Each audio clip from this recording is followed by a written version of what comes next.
Purihin ang Diyos, bawat araw ay puno ng pag-asa sapagkat si Jesus ay kasama sa umagang kay ganda. Ako po si Pastor Jericho Ong, ang inyong devotional leader sa araw na ito.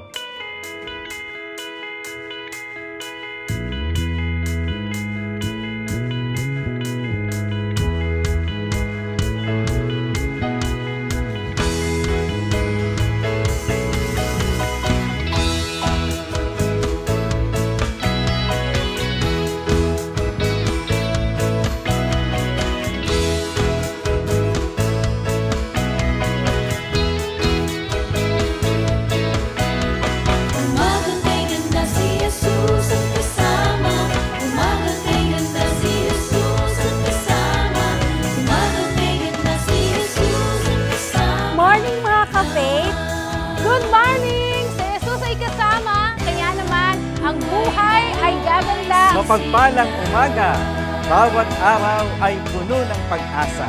Si Jesus ay kasama, pananalangin at pagsamba. Si Jesus ay kasama sa umaga ay ganda. Si Jesus ang kasama, umaga kay ganda. Si Jesus ang kasama, umaga kay ganda.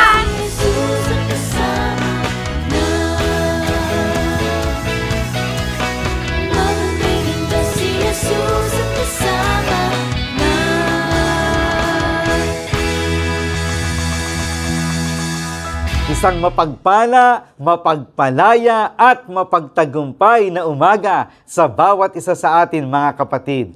Nasa panahon tayo ng pagbati sa ating mga kaibigan, mga kapatid sa pananampalataya na nagdiriwang ng kanilang kaarawan sa araw na ito, September 23. Happy birthday po kay kapatid na Mariz Ortega, Amalia Peliazar, Warlito Martizio at si Deaconess Irma Guro Garcia. Purihin ang Panginoon sa inyong mga buhay. Ang aking panalangin, dagdagan pa ng Diyos ang inyong buhay ng mahabang panahon. Maging malakas kayo at malusog sa panahong ito ng pandemya. Higit sa lahat, maranasan ninyo ang patnubay, ang gabay ni Jesucristo sa bawat araw. Amen! Glory to God.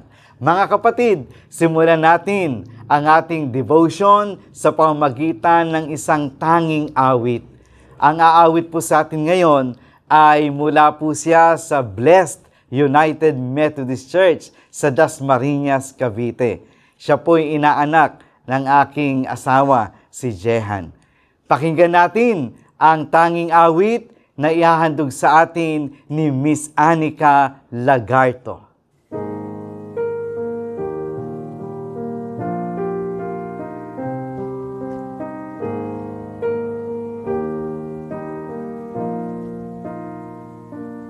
Bless the Lord, oh my soul, oh my soul, worship His holy name. Sing like never before, oh my soul, I worship Your holy name. The sun comes up, it's a new day dawning. It's time to sing Your song again. Whatever may pass and whatever lies before me, let me be singing till the evening comes.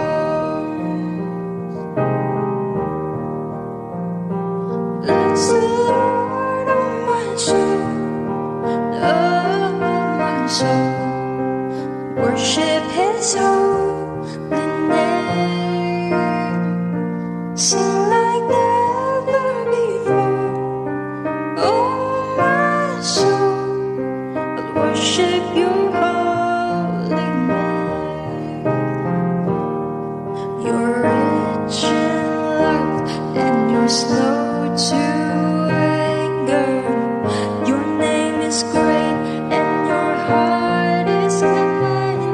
For all Your goodness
time has come. Still my soul will sing your praise unending. 10,000 years and then forevermore.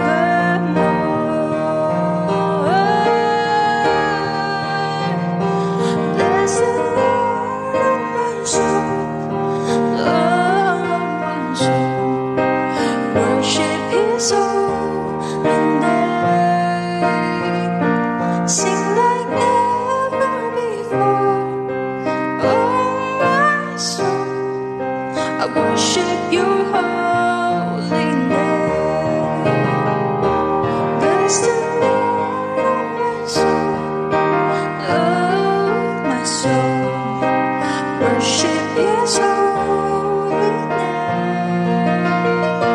Sing like never before. Oh my soul, I worship Your holy name. I worship Your holy name. I worship Your holy name.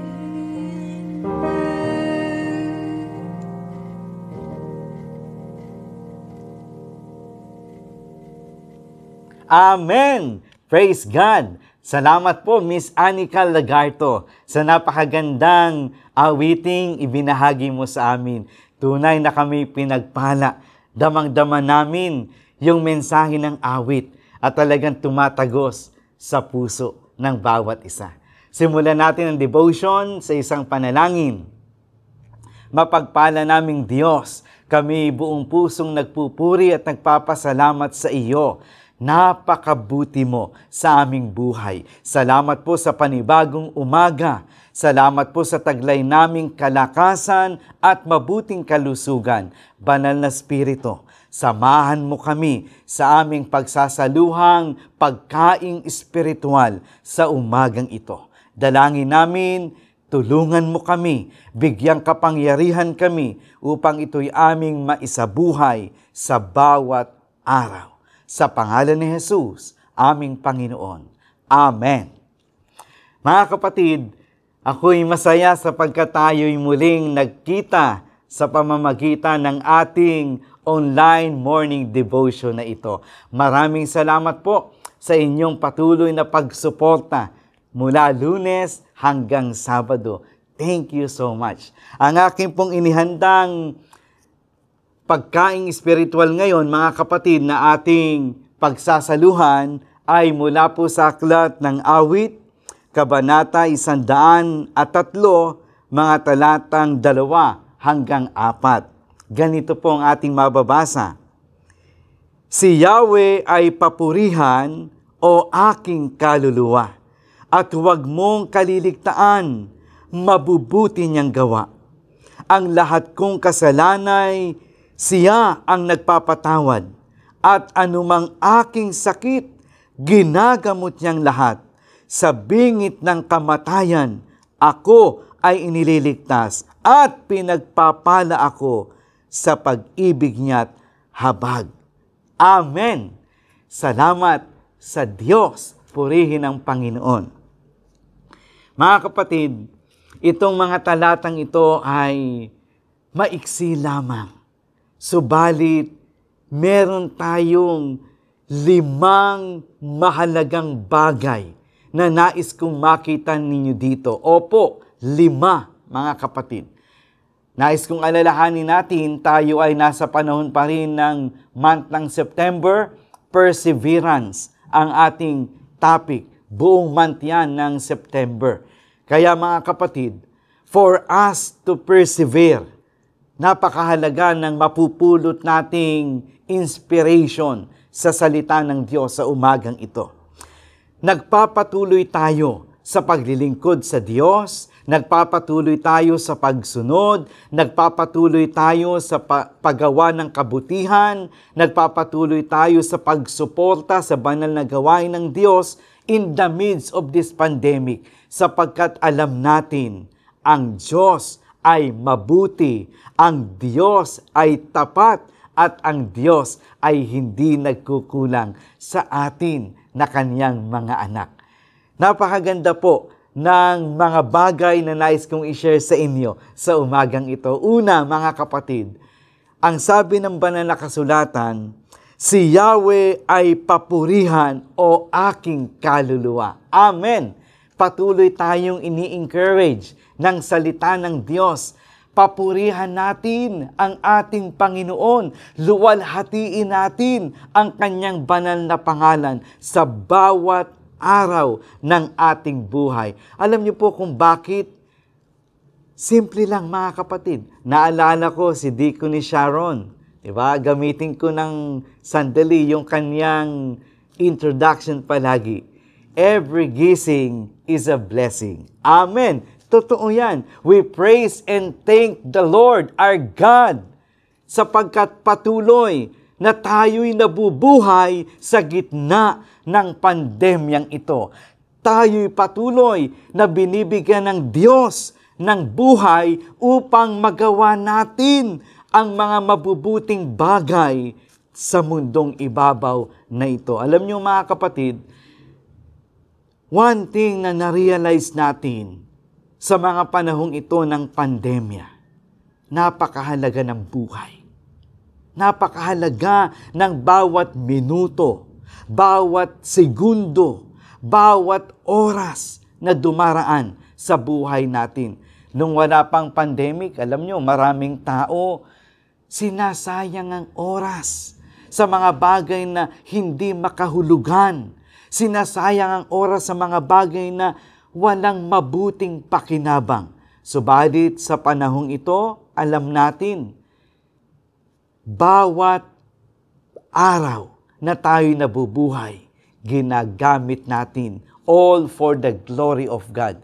Bawat araw na tayo ay narito sa mundong ito, sinisikap natin, mga kapatid, na lahat ng nais ng Diyos upang siya'y patuloy nating mapapurihan, ginagawa po natin yan. Sapagkat alam natin, sa mga sandaling ito, hawak ng Diyos ang ating buhay. Kaya, any time of the day, mga kapatid, any time of the day, again, ang Diyos ang may hawak ng ating buhay. Kaya, kung tayo'y buhay ngayon, nanonood kayo ngayon, nakikinig kayo ngayon, praise the Lord.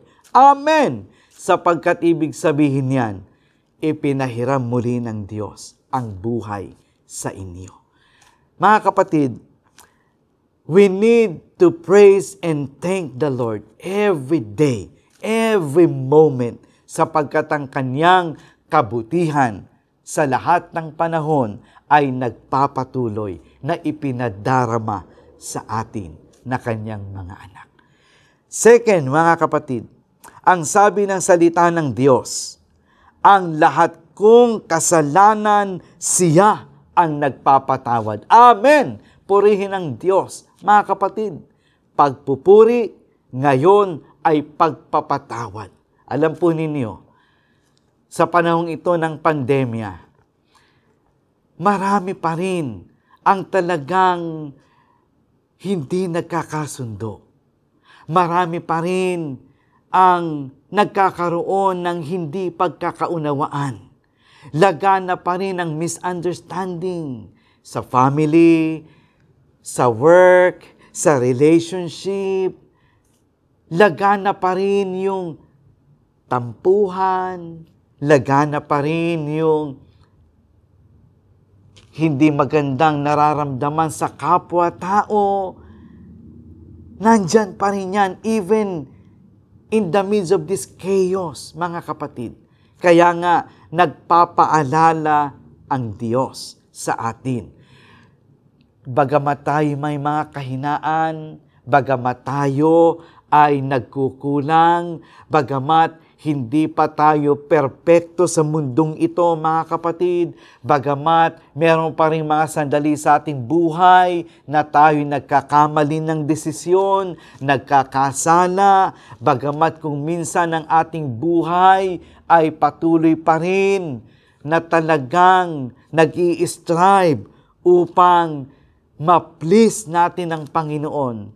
Mga kapatid, do not worry, sapagkat ang sabi ng salita ng Diyos, kung tayo ay patuloy na magbabalik loob sa Panginoon, kung tayo ay patuloy na lalapit kay Hesukristo, tayo'y patatawarin ng Diyos.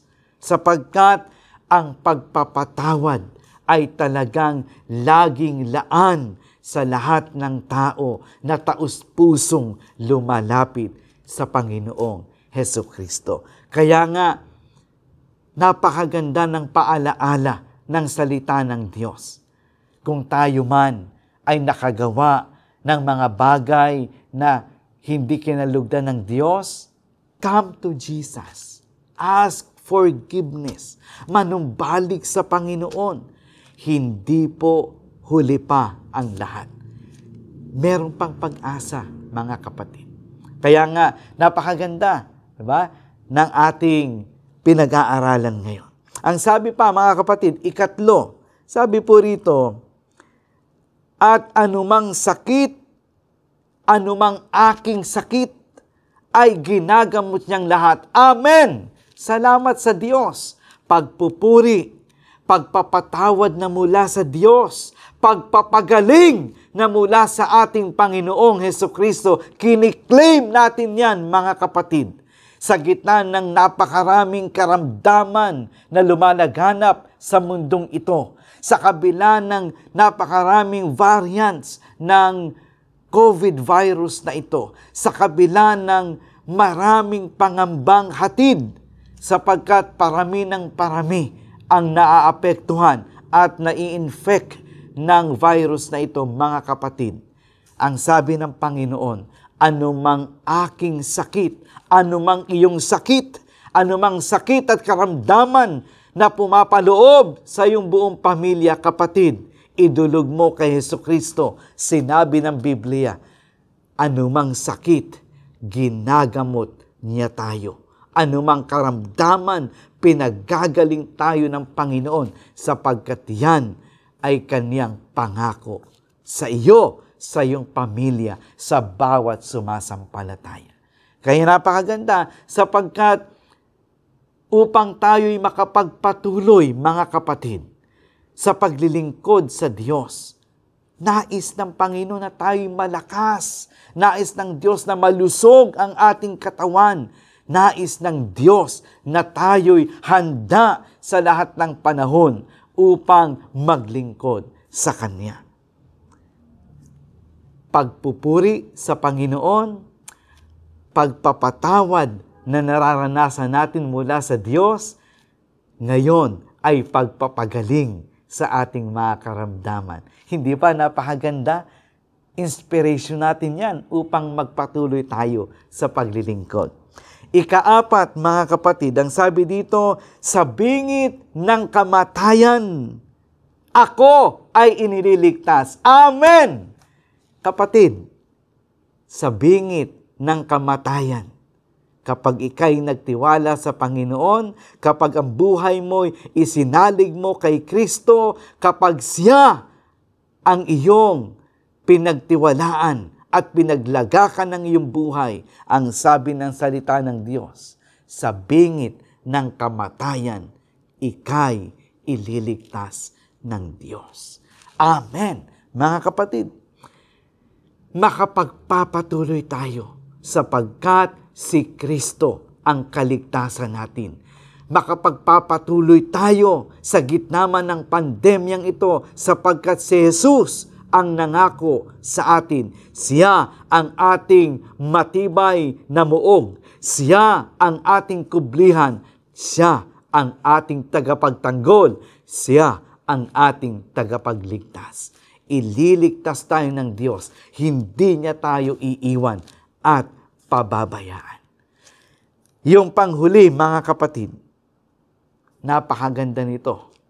Ang sabi ng Biblia, upang tayo ay makapagpatuloy sa gitna ng lahat ng kaguluhan na nangyayari sa mundong ito, upang walang maging hadlang sa ating paglilingkod kay Hesukristo, upang walang mga balakid, at upang tayo patuloy na maging mapagtagumpay na lingkod ng Panginoon. Ang sabi ng talata, pinagpapala ako sa pag-ibig niya at habag. Amen! Kapatid, pagpapalain ka ng Diyos. Pagpapalain ka niya ng kanyang pag-ibig at habag sa bawat araw ng iyong buhay. Trust Jesus. Lagi kong pinapaalala sa atin yan, mga kapatid. Sa buhay na ito, ang pag-asa natin laging nakasalig kay Hesukristo. Sa buhay nating ito, ang pag-asa natin laging nasa kamay ng ating Panginoon. Napakaliwanag ng mga talata. Tayo'y pagpapalain ng Diyos sa pamamagitan ng kanyang pag-ibig, sa pamamagitan ng kanyang habag, araw-araw sa ating buhay. Mga kapatid, sa diwang ito, nais kong magtapos sa napakagandang mensahe ng awit na ating narinig kanina. 10,000 reasons. There are 10,000 reasons. Alam nyo, figurative yan. Ibig sabihin lang yan, there are endless reasons to praise the Lord. There are endless reasons upang tayo ay mag-persevere, upang tayo magpatuloy, sapagkat ang Diyos kailanman hindi tayo pinagkukulang at pinababayaan. 5 pa lang ito, mga kapatid. Yung mensahe nga ng awit kanina, 10,000 reasons Ito, 5 pa lang. Pupurihin natin ang Diyos sa lahat ng panahon ng ating buhay, sapagkat Siya ang nagpapatawad sa atin. Siya ang nagpapagaling sa lahat ng ating karamdaman. Siya ang nagliligtas sa atin sa lahat ng panahon. At Siya ang nagpapala sa atin sa bawat oras ng ating buhay. 5 reasons. Sapat na upang tayo'y magpatuloy. Sapat na upang harapin natin ng may tapang ang lahat ng hamon sa buhay, sapagkat ang Diyos ang nangako sa atin. Siya'y kasama natin sa lahat ng panahon at Siya'y tapat sa bawat sandali ng ating buhay. Purihin natin ang Panginoon. God bless us all. Mga kapatid, marami po tayong mga social concerns, marami tayong mga dapat nang ipanalangin sa ating Panginoong Diyos. Alam po ninyo, sa bawat araw na dumaraan sa ating buhay, yung ating pananalangin at yung ating pananampalataya sa Diyos ay lalong nag-aalab. Lagi nating pinagkakatiwala ang ating buhay kay Hesukristo na ating buhay na Diyos. Samahan po ninyo ako na tayo ay manalangin. Makapangyarihan naming Panginoon, kami ay nagpupurit, nagpapasalamat sapagkat napakaganda, O Diyos, ng paalaala mo sa amin. Simula pa sa mensahe ng awit, Lord, hindi kami mauubusan ng kadahilanan upang kami ay maglingkod sa iyo. Hindi kami mauubusan ng dahilan upang kami ay maging matibay sa pananampalataya, sapagkat noon, ngayon, hanggang sa darating na panahon, ikaw ay tapat na Diyos. Idinadalangin ko po ang aking mga kapatid na nakikinig at nanonood sa mga sandaling ito. Pagpalain mo, Ama, ang kanilang buhay. Naway maranasan nila ang lahat ng 5 bagay na ito na ipagkaloob sa kanila. Patuloy kanilang pupurihin, O Diyos.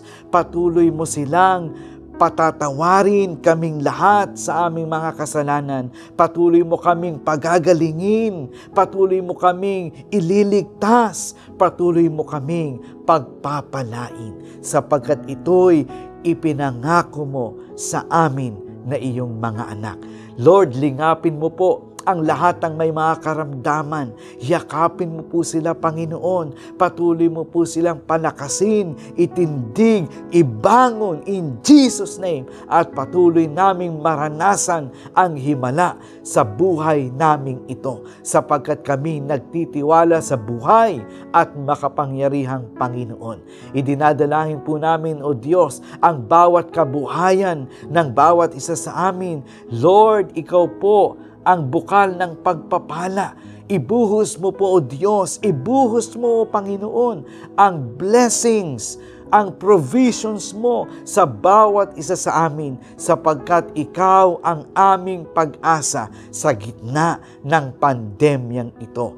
Panginoong Diyos, idinadalangin namin ang aming bansang Pilipinas. Patuloy po, O Diyos, na kami ay pagpalain mo lalong higit, Panginoon, ang lahat ng aming mga kababayan na nangangailangan, na nagdarahop, O Diyos. Kasangkapanin mo po ang bawat isa sa amin. Patuloy kaming maging daluyan ng blessings. Patuloy kaming maging daluyan ng pagpapala, ng pag-asa na nanggagaling sa iyo, Panginoon. Higit sa lahat, Ama, dinadalangin ko po ang Knox United Methodist Church. Salamat po. Magpapatuloy ang ministeryo ng iglesyang ito hanggang sa darating na panahon, at marami pang tao ang mapagpapala, marami pang tao ang maaabot, marami pang tao ang sasampalataya sa iyo, O Kristo, na aming Panginoon. Ito ang aming panalangin sa makapangyarihang pangalan ni Jesucristo, aming tagapagligtas. Amen. Amen. Amen. Salamat sa Diyos. Purihin natin ang Panginoon. Lagi nating tandaan, ang Diyos ay mabuti sa lahat ng panahon. Amen.